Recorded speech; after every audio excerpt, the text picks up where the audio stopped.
Yeah, thank you very much for having me.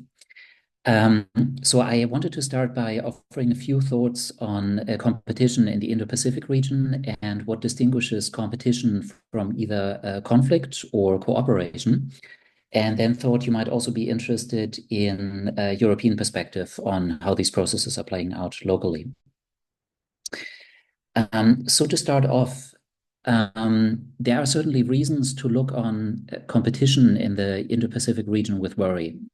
So reasons to believe that it might tilt into open conflict. As was already pointed out, the region is the primary arena for the US-China rivalry.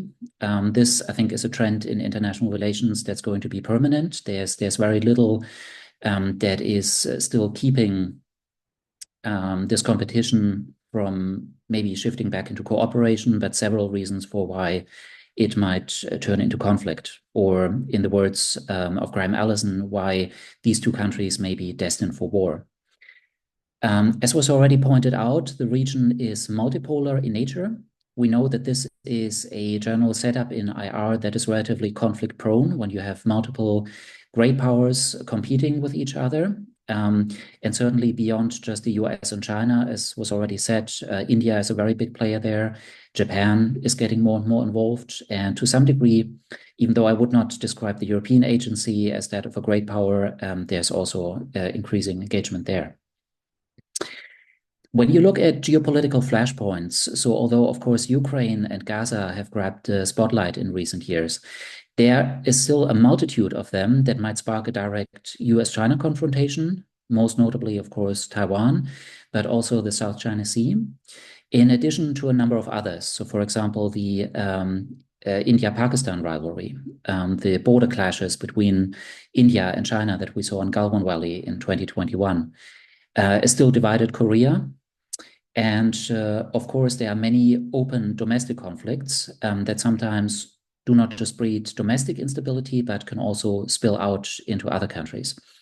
The most intense, of course, being the ongoing civil war in Myanmar, but also crisis of government and government changes in other countries like Bangladesh and previously large-scale unrest in Sri Lanka.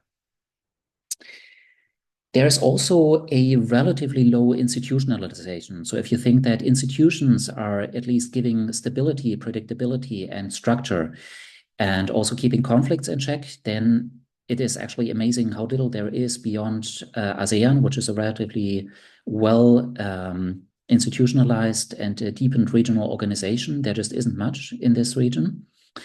And as we have seen, while institutions may not be able to prevent conflicts, like, for example, the one in Ukraine, they certainly offer a forum, at least for dialogue, and to maybe keep impulses that might otherwise result in open conflict in check. So, having gone through this list of factors to be concerned about, however, there are also some that, at least to me, are reason to believe that the future might be more peaceful than some people are expecting. And one of them is the fact that in the Indo-Pacific, there is actually so much to compete over. If you look at that, it is not just home to the majority of the world's population, but also the emerging economic power center of the world. So where growth is really being generated. Alexei already mentioned that the countries in the region are driven ideologically by varieties of capitalism. I would maybe put it slightly differently and say that it is varieties of developmentalism. So the predominant interest for just about every country in the region, maybe with the exception of some extreme cases like North Korea, is in economic development.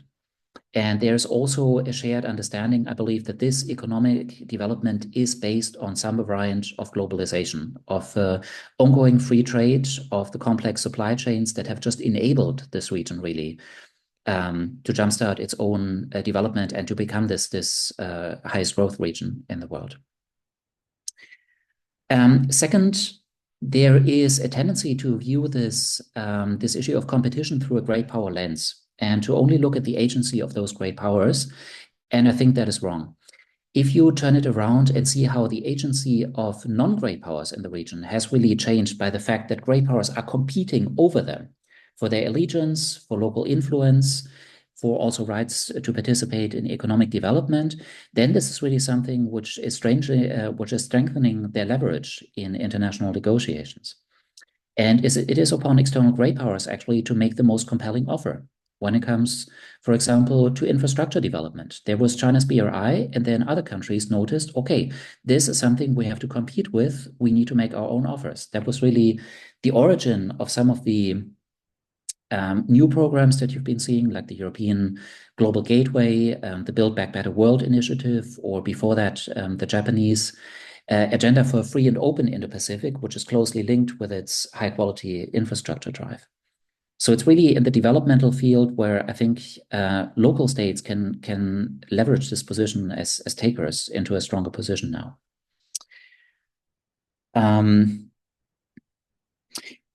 And I think there is this also showcases an awareness that the most desirable future for the region is one of interconnectedness.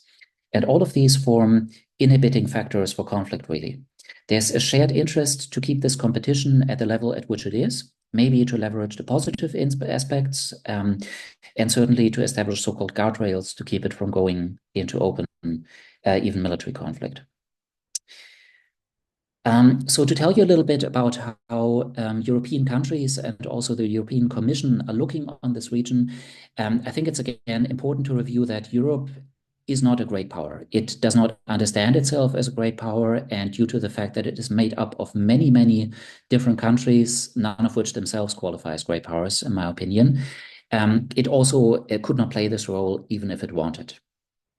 But in a sense, this is also something which is not just shaping how it views the region, but also shaping its own sense of what kinds of competitive strengths and weaknesses it has there. First of all, I think the European awareness of the region is starting with the fact that much of the world's future will be decided in this region. So this is how virtually all of the Indo-Pacific agendas that you are now seeing being published frame this whole issue. And the second one is that the region is as much a field of or a zone of opportunity as it is a zone of risk. So when you look again at, for example, opportunities for also European companies to increase their profits, to diversify, for example, their supply chains, this is really the primary lens to which they're looking at the region. There is a clustering of emerging and already developed economies in this region. And this kind of acknowledgement of the enormous success which many states, not just China, but also, for example, India and much of Southeast Asia have already had in lifting really enormous numbers of people out of poverty and giving them middle-class status is very much being acknowledged and is being seen as a great success, actually, of globalization and of development policy. Now, if you look at how competition shapes the European role in the region, I would raise 3 points here. The first one is that the ongoing, especially US-China rivalry there is also an opportunity to engage like-minded partners. So like-minded, maybe not in the sense that they share the same regimes or that they espouse always the exact same values as European countries internationally, but at least that they have a shared interest in also preserving their own agency in this area of great power competition. So not to be subsumed in the kind of bloc confrontation that we had in the Cold War, but to remain to a great degree independent. Another point is that there is, I think, a shared interest in that the rules that are governing international interactions also are designed often to the benefit actually of smaller countries. So great powers are the ones who can break rules, sometimes with impunity. They are also certainly the ones who have the greatest temptation to do so, whereas smaller powers are the ones who really benefit from the kind of predictability that rules generate. And this is also, I think, where there's an awareness in the region that the European Union has some credibility, especially when it comes to standing up for international law and for working towards a juridification of international relations. In an increasingly divided world, that is also something that's keeping it together. The second one is, I think, a shared interest in the diversification of economic linkages. So the agenda that is being described as de-risking. I think it was actually the European Commission who originated that term, and now others are taking it up as well, is an agenda that's primarily pursued through diversification of economic linkages. So the sense that it is bad for one's own international agency if you're too economically dependent in trade links to one single country. That is actually what's driving economic investment from European countries in regions like South and Southeast Asia nowadays.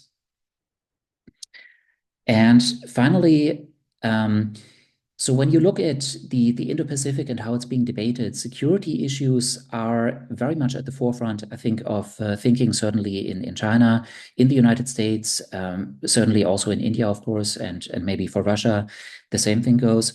But for European countries, there's still a sense that our agency is primarily economic in nature. It may not be able to achieve quite as much as we used to think it could. Basically, that this kind of economic agency can always be a force for peace and that it can bolster cooperation. It's an agenda which, of course, saw a massive setback with the outbreak of war between Russia and Ukraine.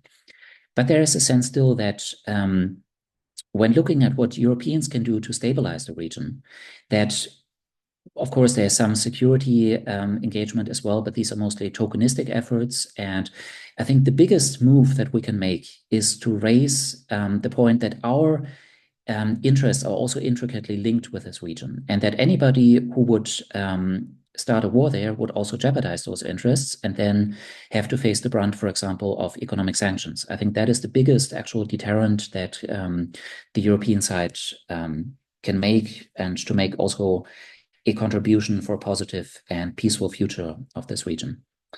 I'm going to leave it there. If you're interested in more details on Indo-Pacific strategies of Germany or other European countries, please feel free to raise them in the Q&A. And now I'm looking forward to what the speakers have to say. Thank you very much again.